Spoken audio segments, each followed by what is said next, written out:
Pathian thu thiang lim ichirang u Hosea bungruk chang khat Hosea bungruk chang khat ho lalpa hne nei kirang u min lo pot som to na a min tidam le don si a to na a min tuam le don si a Jeremia bungli chang khata O Israel in lam let chuan kan hena nge ilo let turani ti hi lalpa thu chua kani iten nomna te kamin mu lova ida bova ti tak zeta thurel dik tak manga fel taka lalpa anina nun chung chu tia che cham chuan nam te chu ma chuan eng thol anin tianga ama chun chuang tong Hebrai bung som chang sum thum pariat Hebrai bung som chang sum thum pariat nima sela kambi fel churin nai na nungang anung tolero chuan karil ruin nama chuan lom na reng anei lovang lalpa hne na ikirang u Thupuya mangin pathian thu kan pung siok don ani Thu thiang lim kan siar te hi atharin lalpan mal min som sakru se Amen Janina po hian lalpa hne na ikirang u ti hi kan lukchil don ani Khowela kan chung hian ring tu kanin ti mai hetia kanan ho na hian ma nin nun in mu ma nin nun in man hi a har saber lai ni ome me ti dik lo chu kan man zung maya ma se kan ti dik lo lai le kan fel lo na lai ma ni in man chat ero hi chu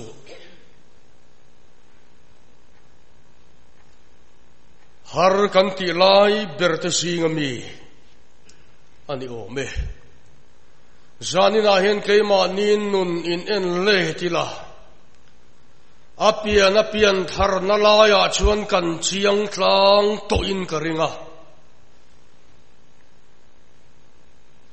amairo chu lalpa ne na kan inkar hi alo hladu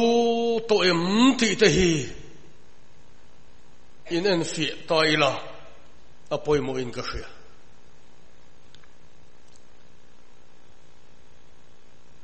zanina hian unau tu lalpa ne na kan inkar bo ruak engemo fello emo amma ayat hil dang kan ngai poimo lutuk na hian kan ringtu nu ni kong faila ka abo tir vea Suara alang suak khoi lem lo maila chung ril lam nu na hian thui tak kan lo nung tol ring thei ni ring tu nu na hian thil poi em pathum ma oma chung thil poi em pathum singa pakhat na chu nung tol hian ni chu ai la poi le chu Tluk na hiani apoi ber chu tluat ho le lo hiani zanina hian khoi lai a khan nge kan ti hi mani kheuin en fi donila apoi mo in ka hria mi ring tu nun konga alo nung tol to chuan pathian thu hi ngaya anei put to baini Anuna taan enge poimo na lamle anuna eng tinge thu soya tumti lammi angai tua tolo hei ko san sang kan oma ai sol ko pui chunga po thing tlang lama po WhatsApp group lama ko san ho group te kanan siama ke 3p te tikhan pavalai pol group te tikhan kan siama tikhan Pathian thu ni lem lo kan share pe em line tu emo in pathian thu Bible sang pakhatami aron thai langa chumi aron tar langa en tham pe manglo chiara chapai pe manglo aya thil dang chiar cha kat nun hi nung tol ziani una to chutiang kara chuan kan singa ninge mosat kan karinga kan chongchai poin kan tui to chuang lowang mi aru karin nakonga nung tol chuan chutiang ang nung tol de chunga chuan kan pathianin alom na reng kanelo akitol mai ni zanina yan unaw tu chutiang anga nung tol kami fel surin na inanungang Bible ina helay Hebrai bungsom kan sierina atumachu kami fel su keima min rin chanin anunganga keima min rin chan selin atseanga keima min rin chan selin anitin nun darkar apanganga chutiang ang keima min rin chan tolowa thildang chunga rin na ngata anung tol ani chuan amma lom nakanelo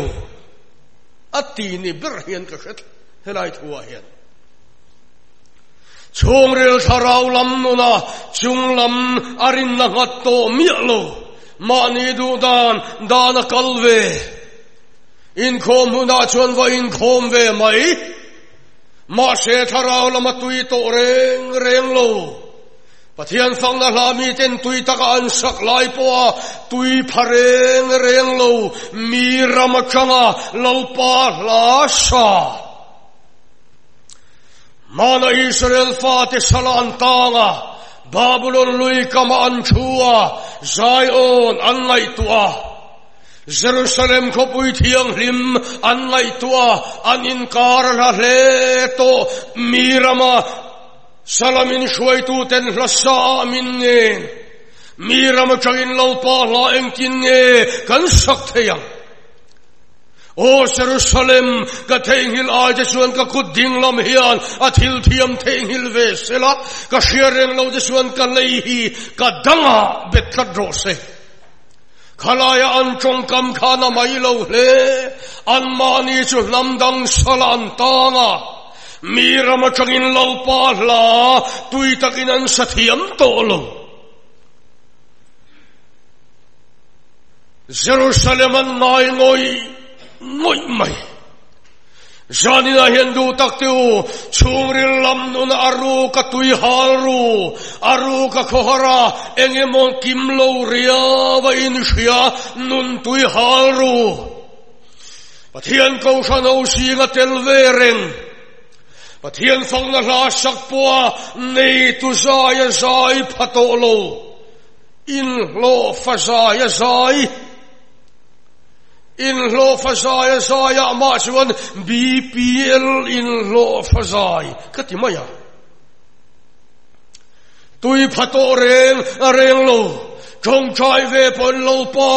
pa chuti ve Thowa ma se chungril lam nuna nung le che to silo hian Tui tak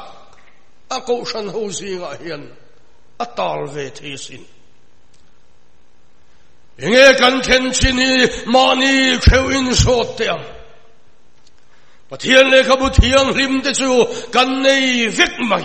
ma se thil narana kan ruata le kabudang ai chuan kan rilu chuan arada sanga ma se kan tharau lam nun hian heta hian cho asong to manglova Pathian thule engemo aram chan chin hi thil naran anga kan ngai to Pathian thu siar ai chuan engemo khovel lam chan chin chalu ka siak ai chuan North Korea ram chan chin te hian kan benga ver sok aniem zanina yen chutiang ang Pathian arin na ngam tak to lo mitak mu thei chunga rin na ngata lo pa rin na ngat to lo lo pa rin chan chunga nung to lo chut yang ang mi te chunga chuan kan pathianin lom na reng ka nei lo atip ya mai ngai tua chiang tiang nung tol hi poi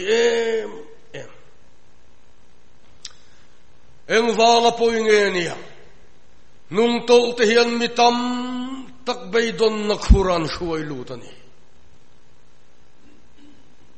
pathian ring tu te khovela Krista em ti chuaka Krista em chuak lara nung tur kan ni laya aru ka kan nung tol na le kan in kha da na awang hian kan bula cheng ten chan chin kha thil ti theina hi thil na ra na an ngaya kan nun hian chiaran en sia chowang in ngai tua chiang ila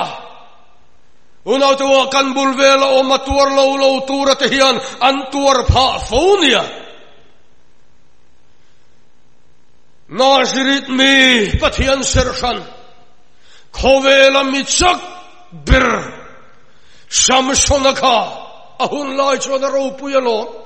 ma se engatinge anep tariole pathian siak thi pathian sershan ahun lai na ro puite lulne Filistia mi de peju ama ringot poina ne a si halsa thumlai mai te po man khom theya ma se pathian du dan lam ngai tu lovin ati sadu na da liana timna khwa zukala me chemel khatakazu anule pa ne na min nei sakrowatia anule pa aten eu naute nampui de siga chutiang ko pui tur mi chon om lovem ni engatinge sertan lo mi kheriti ni an lo ti poin samsung chuan engtinge chan kha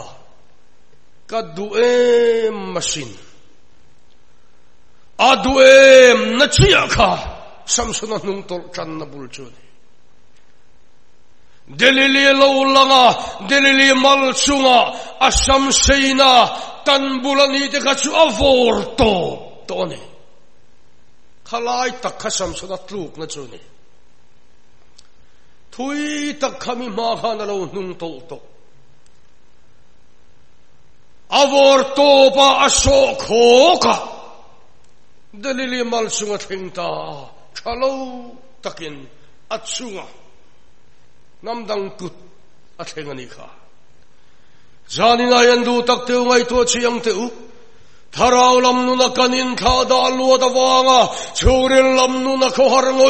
ngoi na te he churil lam hian khilam tui na cha ka tho huam lai le pathian nung cha ka tui hal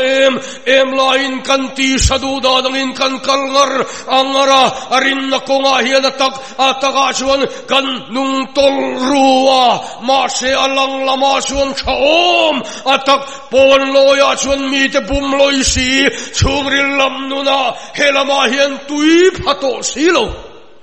mi ruala ke pen ve tho rong bol puiten an ti chuan ti ve tho ma se helama hian tui phato silo chutiang anga nung tol chu apoyem ziak tu pakatina aziana chuan chum khatsurel konga chiati rel kong chia lom chin chiana flexion khan tara aphevat vat reng mayati Thinaron chemat atikhana phevat vata rel khal tuin relaron khala tikhana tlan pura lataka changin laom chin chiana flexion in tar kha muwa kong chalawani mo atia rel control man nge rel atiding chi ni khwalo reya chu laom chin chiana flexion in tar chu ni inalo emda ruaten alo nana alo data alo shenlar talova halom chinsian flexion in tarka alo data rel khal tuin rel arun khalle pur maya hlataka changinan thir wanga ma seng ma mutolo kong chatani ngeti na tan zela rel control tolo ding turin athunun tolo ma serel kong song lo chalo la tak main kha kong chia khana tan lut tabur maya passenger satam takathi puitani atialo zanina yendu taktiu kharel kong chia la chin chia na flexion in tar angkha khovel kandam chung hian aring tu piang tharte kan nia ma se pathian thui dan thil naran anga kan ngaya engkim mai hi nivel mai ro se kan ti liam mai hian kan bul velami te chatuan shem mun konga kan nuk liamasin chowang in kami fel surin nai na nungang at nung tolero suan karil ruin amma lom na kanaylo lalpa mevin lom na kanaylo at ihisurat hakin kasi zani na indu taktiu tharaw lam nuna enge kan khenchin chotianga arukat nung tola tharaw lama chaklo riawnia in shiatetan hunrem chong kanneya kaushan committee kaltangin siam tharle na kanchan theina turin camping buas saini don hendi huna hian chuan lam siam lovin ho in buas saitia he laya dakse dik tuwe mo khava mitlangot su he lama sungol fei tuwe mo khava mitlangot su zani nayan tharaw lam nuna chak tolo pathian rong bol na konga polom chunga thok lei theilo ti ve mai tui phatolo una to chutiang ang kan omani chuan kong sau tak honina ome he kong hi kan ta na niya he kong khar a in hong hi imuthiam tia revival camping ani ti shetia special camping ang turin kan ril ruten ang ngaing ngotaniang e tutiang ang turin kan hong tuten ahun thua pon ruaman lo mania revival camping center akan kema hatilaya duty de suan inshia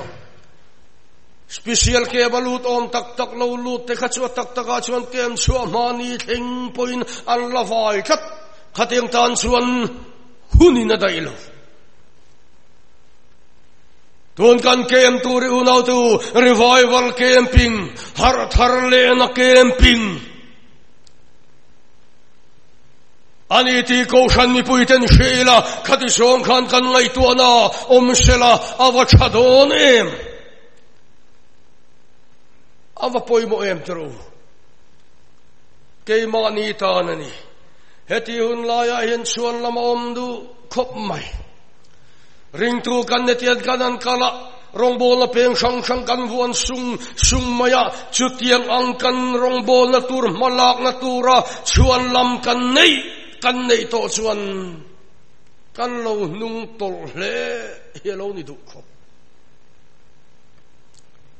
team rong bol na po ni tho team member hi pathian khoi na sara kan chanema regular kalero chu som velte pariat velte kan nikhina haile chuta chum program kan ne kalang otin kan han initiatira tun chum chu ka man lo tun chum chu ka buai em tun chum chu ti khati ti hi engemo changkan arita sau mai heng te annun kan kom chiana kan bel chiana thilang sar em chu pathian rin na konga an nung tol mi rin na konga nung tol chuan lamanga lutuk tho camping lu don ten chuan lam nga hi on khop mai atak taka chuan จุดเตียงขัดเตียงชวนนี่ก็จูลเสียก็จูลเสียออฟฟิศละมากันบวยเอโมบาชาร์ละมาเอโมชุตาขตากันบวยเอ็มกันชวนกัวเตียชวนลำตูรีนี่ดังโลกัลมังโลเฮียโลกัลทาร์สุดไม่นี่เฮ้ยชวนมันรวนนี่ที่เตกันเสียเทียมจูลังจานี่นายนูนาวตูกันชวนลำฮิจุงลำมินอปมไงโลอาดัมชวนลำข้าจุงลำมินอปมโลมีอมปุยตูระไม่เชื่อมินเปะคานเทราจูอามินเปะอาเกยตาลมโมเลอาชวนลำข้าอาดัมอาจังอาทีรนะจังชวนอาวหันโอเมโออมปุยตูระมินเปะไม่เชื่อคานเทราจูลวาอากุตินมินเปะอาเกยตาลมโมเลชวนลำมอยตะกันเนี่ยจุงลำเขียนปมเร่งโลอุณเอาตูกันชวนลำฮีรวยเราปุยกิลตูรินชุงลำมินโซมาจูรวยเชตูระมินโซมลายาชวนลำกันในเร่งกัลเทลวชวนลำกันในฮีชุงลำมินอปมไงโลเองติงเอกันชวนลำฮีอาชัดเทเตลุเนนชุงลำมินอปมไงโลเลกันสิลาร์โฮโปฮีอันชวนลำฮิจุงลำมินปมไงโลตีเตฮีอันเชียงเอ็มโอเองติงเอกันชวนลำทรงฮีกันอินจินเฟลสักเทโลมิชิงทีลาชวนอวันโอไม่โอมิชิงชวนเทียมกันอินจันทีเรนี่ตักชูอาโอมาล้อมอีชวนลำคักชวนลำทิ้งอันนี้อาโอมเลี้ยนี่อาศิรนาลามาเพยชวนมินชวนลามันเนเพยชวนเนกาวน์เซลิงอาศิรนาลามาเพยชวนมินฮาร์ชัดนัชชวนลามันรอนเนฮีทิลติงเลอโลงไอสักตูร์เตียนิชินอาศิรนาลามาชวนข้ากันอินสิรติรดานันเนี่ยอาไม่รอชุกันติเตียงกันชวนลำเองอังนัชชูลโปฮิจุงลามินเองติเกอปมโลชินกันติชวนอีชวนลำทรงข้าอามาชินอาจิงเฟลเทียจูวากินิชวนลำข้าปมเวลอุเชตียมินตัวน่าปอยันทาราวเทียงลิมชวนมินคอยนนเลอามินเสียมชัดเลอามินเสียมทาร์เลอาดัวมินเสียมทาร์เลอาทาราวลำรวยมินกิลตีระดูเร่งลายาเองเอโมชุตียงกิลเทโลโซงาชวนลำกันในอังเร่งฮีอันนี้ชวนอปมเวลอีชวนลำจิงเฟลเทตูข้าอัมมาจีนิวากันอันนี้จานินาเฮนเองปอนีเซทาราวลำเองกันเข็นชินมานีเชวอินเอนเฟียเดียมาในอิสราเอลฟาเตโซเลตินอันเอาดดนสันจูโออิสราเอลอิลำเล็ดชวนกันเนนังเงยอิโลกีรตูรนีที่ฮิลลปาปะเทียนทุสวกันนิติเตนุ่งตลมังฟาตูโลกีรูทินริมเมลปุยนเกนระวังจูติเตฮีขัดยหุนไลโคเวลาคานอิสราเอลฟาตคานอัตักตะกาชวนมิเลมปะเทียนละมันเทโกยนชานำดังปะเทียนนำดังฮาวินาอันเบียกขินมิเลมปะเทียนเบียกนละมันเทโกยะลาวปาอันนุ่งตรสนะจูวารินโซเลนอารังโลกีร์ตูรนสมลมอัลลมมายาโออิสราเอลอิลำเล็ดชวนกันเนนังเงยอิโลกีร์ตูรนีอิสราเอลฟาเดคานนำดังปะเทียนมิเลมข้าเบมาเชลาลิมนตักตะกันเนโลลาวปาอันปะเทียนเจโฮวาลาวชวนลิมนันเนโลจานินายันนังเลเกยพอเฮียนไงตัวเองละลอยชัว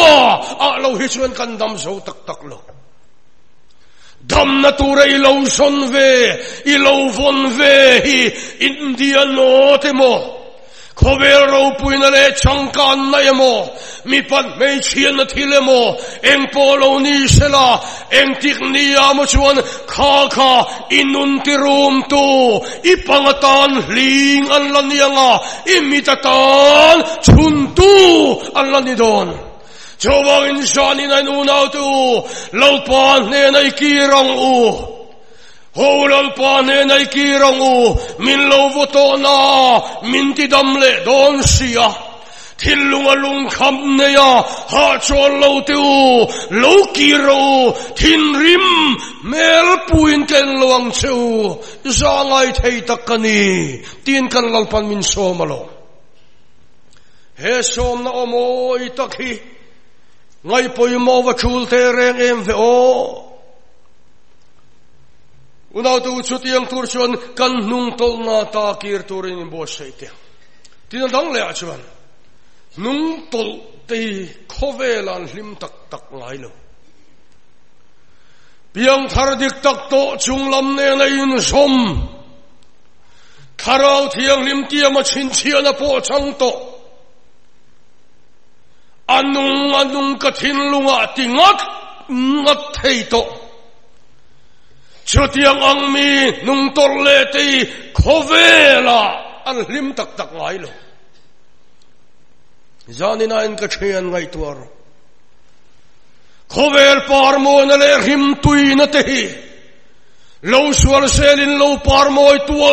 tual ma sela a parmo na le rim tui na pena hian thi na tura paya Chatuan day lim namin pelo. Kum katsu ay sol basara. Kan sien pa fanu pekok leiturin kan kala. An lau boy le maya kandor walu na teka. In va boy mbok vemo na min ngay sakman lo kopinin boy ang ating mo nile katia. Chutang hak du nupakatsuan. Kan boy ni vo incho. Engatin boy atchen mitiin lama kalangaya kan boy ni. He dorat hokki nisana kan Kuisual a oralom mole Chu trong kam chuan ha hol tlat at san shiat kadu Kabe falta engatinge chutiang anga a maile Aeng danganilo Mipa kop anaya chu ammi pakop chu mga isya reita kan loin zui veto ni minakan chu pa nupui chuan aron fonati kan nu pakara en loin rol to su in rol leni chuan itana poyang kan pa hilauti boy to su tin chong kam den khong tak me tonga na atilutuka tangfal na khat nia asiat angai zong kha mi pa lo ni rengati amak thei om le tlangwal le mi pa po sang lo khopating an kop no mai chu avahan ngai tu kim lo em bok vemol o ti ha karil ro om ngala sumi amanga ilutuk tuar lo chu atwar zongong lo ti hian omani ti apoi le Chume soy lai karil ruwa tillo tingchu. Mishing mangay na chuan doral at sangchin. Patiyan mangay na lo hichuan hachol na tak hiyavan lo ti. Shani na in unaw tu ngay tuwa chiyang teu. Kovel parmo na der himtui na chendua wanga lali suwa nung tol sanleti kovela an lim tak ngay lo. Tekin tuwa kan mulom fapatlan bo chung changa kan. Tekin tu mayani. Masya ka fapatlan bo kana panena kaparo ka chanay min perotia di chuana pa chuana pe kholam lataka kalta nuam lutukin avakosa anay song avadek rala di chuan dong takina to pa chuan o maeng manay to lo eng lo konvokin ay di chuan inti pura duhle ka fapatlan bo nuna rap ka katichu avatlan bo na miten engaman ngay zui lo ka arap ka Voi khat kan piang voi khat pian ve manamiten engaman ngay lo ni tluka thil hlom hi khovela omdonem muni he fapatlan bo wi chuan apa ang chunga tlan sana khowela nuam takina khosa ma se khovel lim na chuan chatuan da ilo wangin a lim reilo jani dai nu nau tu kan lim na tu remo kan ti te kan nun min tina tu mayan lo ni mana kanan raman lu don chuma pathian thu lo theng chu ram ruwa kan lo kha kanan ram kha in valua tur chu ram khata khoi su la nu ta tui luang ramania hi thote amor ho te khatiang nam dang ho kha in no chua ka vekanga in ompol tur ni lo ti kha pathian thu chu ni an valu ta te rengale an no chuak mai lo khan an in ngai song Israel kang waltele hi thonulate amor kang waltele Israel nulate an in nei pol tanuk mai ti chuan le chung an mangai an no chua phal lo te chu an mani nun tinatu an lo ni sota Shani na yen unaw tu kan no chua phal lo aru ka kan kol ru kat mai himo eng tik niya mo chuan kan pangatan hling an nianga kan mitatan chun tu Allah ni don Chutianga khovel thil ne na in siam rem tata lopa nung tol santu te u lokiro lopan thin rim mel puin ka en lawang chu zangai thei takani atialo zani na in sual ne na in siam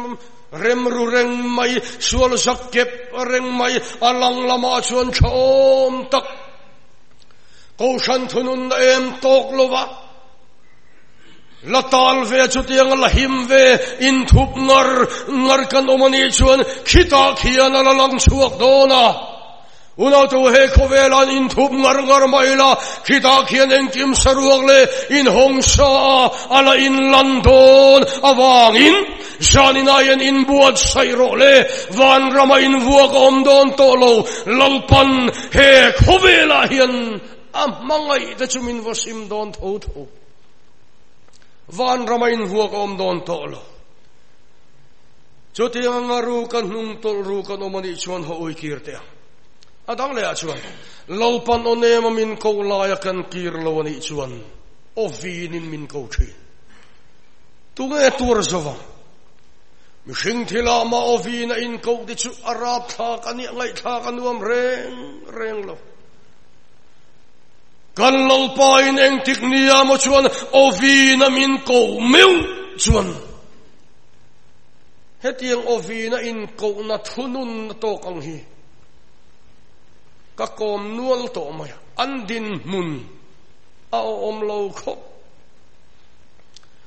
samson ka hun lai chuan ro pui hle ma sela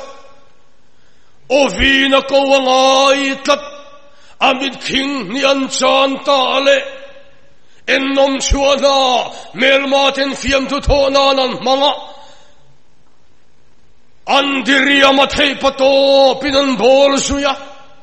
adin mun kha chau le mai samsona har chuale na turatan achunga ovin athena ngai ta ovina ko nan don le meu chuan lalpa tun chuma chautale minan ti chakle te kamit khing ni phuba hi kan latiang o ovina chungla mina ko meu chuan samsona na dol solo sanina yandu taktu lalpa na ovina ko reng ten an dol solo kan lalpa ovin hi leile vanin adol solo chowangin ho lalpa ne na ovina min ko mahen ikir don tia zona te po ovina ko ni meu chuan kir le lo chini to lo tui fin rian monga na pui ko chunga an khen rap chuan tuar chuang lo khobela mi chak ber poin lalpa ovin thunun hi chu an tur chuak zolova chowang inu nau tu lalpa no ne mamin ko lai hian ikirang u sim na tak thin lung ne ni kirang u thada tagalol parong bol tu te u sim ula hoi kir le ula lalpa ne na lo kiro onne mamin ko la hian ikir don te ato bera chuan ho lalpa ne na ikirang u Samson akatluk na omreng lo tun chuma chau talen minanti chaklete o asawalo seita bogalal pananti chakle a adam laya athate ai chuan athi chil ten lo tam taso zani na yendu takte u lalpa ne na ikirang u ho lalpa ne na ikirang u nung tol mangfa te u lo kiru thada taka lalpa thu po ngai poimo to manglo thil na ra na ngai tu te u lo ki ro amma le thu aya thil dang da lian tu te u lo ki ro in nung tol na chu ka lo tuam damang chu min lo voto na min tuam dam le don si sualina du min chin pharna waga aru ka kan lungai na te thin lunga lung kham kan de na song a song te lokir ula ka lo tuam damang chu kan lalpa na tialo jowawin sanina hian lalpa ne na ikirang u ziak du pakat chuan lalpa ne na kanin kari pen som ni sela alam hoya kan kir duani chuan pen khat chia pen ila abak pen kuwa chuan yaron pena mangai na kutin min kuang kuwa le khi na tialo zanina yan lalpa lam hoyin pen khat so talpo in pen le tiang o kan tak sala khisel kha kan thala muanga mani thiam kan in chantira kan tivel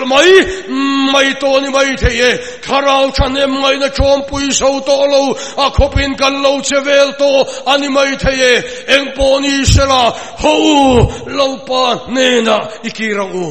min lo siam khale do na lo min lo siam tharle do na lo asiam tharle na changturin lalpa nena ikirang u lalpa na thukan soimal min som sakro se amen.